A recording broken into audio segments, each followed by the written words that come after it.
All right, so we just got our Ikan V8000 HDMI monitor from ProFlixSales, and it's pretty awesome.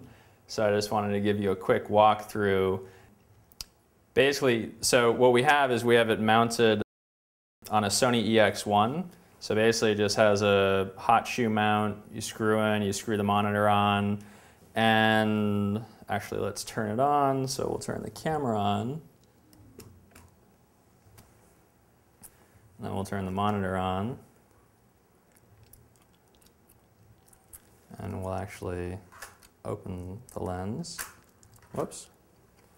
So what I like about this thing, so first of all, with the EX1, so that's a high-def camera, this has a component out, and you'll see back here that there is a component in, and also if you have a standard def camera, like for example, in our shop, we have EX1s, and then for standard def, we have DVXs.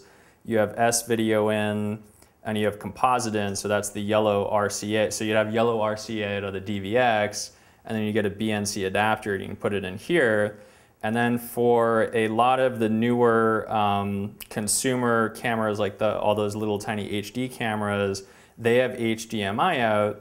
And what's cool about HDMI is that there's no signal loss. So my sense, and it's becoming more and more popular, so my sense is that going forward on some of the more higher end cameras in like the next generation of whatever model they have, they're actually going to have HDMI out. Now I may be totally wrong about that, but my guess is that they'll have HDMI out, which is cool because it's one cable on the camera side and one input here versus the 3 for composite. Another cool thing is that you can go, let me actually just put it down, you can power in from the wall. So there's a power outlet, but you can also, they have battery adapters, and you can get it, for example, for us, because we have a lot of DVXs, which means we have a lot of DVX batteries, we got the Panasonic adapter, and this is just a DVX battery. So, that being said, and here you can basically see that you have a couple options here. So for example, we have input. So right now we have our component in, but if we add like the S-video, or sorry, here's the HDMI, obviously nothing's going to show up. AV, and then S-video, nothing's going to show up. But back to component, which is how we're plugged in, and there it is. And this is much more satisfying than the little dinky on-camera monitor you have, but you can see them both going there. And actually what I like is that it takes all the info from the camera. So here I can monitor, you know, how much battery time I have left, if I have my flash memory cards, how much time, I mean, it's telling me all the same stuff that this tells me. And I can close that up. Here you could change the aspect ratio. So obviously for an HD camera, we're shooting 16:9, but if we busted out the DVXs and we were shooting 4:3, we could adjust the aspect ratio to 4:3. So we go back to 16:9. And then one of the cool things is you have these guides. So that's a 4:3 guide.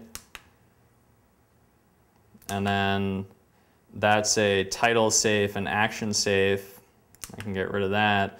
And then over here you have things like you can adjust the brightness, whoops, the contrast, saturation, sharpness. If we were habla en español, we could change the language to Spanish with the red, the green, the blue, and then just exit out of that. So, and the reason we actually got these is because we're gonna shoot a TV pilot in the next couple weeks, and so I wanted to get on-camera monitors for all the EX1s. So basically, and the pilot is basically a talk show, so it's a bunch of people sitting around a table. So we're gonna have 2 cameras locked down and 1 camera moving. And for the moving camera and for other stuff we do, I wanna get like a Zacuto rig, so the rods and the base plate, and what that would do is this wouldn't be on the camera anymore, it would be on the Zacuto, like an extension from the Zacuto, and somebody can shoulder mount it. So for example, we do a lot of stuff with the FDNY and the NYPD. So with the FDNY, we're literally running into burning buildings with them. So you could have a Zacuto rig with the Ikan monitor, running after a firefighter into a building, and the rig provides stabilization, so you're going to get a good shot. And you also have, like, for example, your lav receiver and your battery packs all on there. So that's why I think this is a whole lot of awesomeness. So anyway, that's the Ikan V8000 HDMI, and thanks to ProFlixSales for getting it to us quickly so we can start playing with it, and hopefully in the next couple weeks we'll do some production of the production where you can actually see this thing out in the field.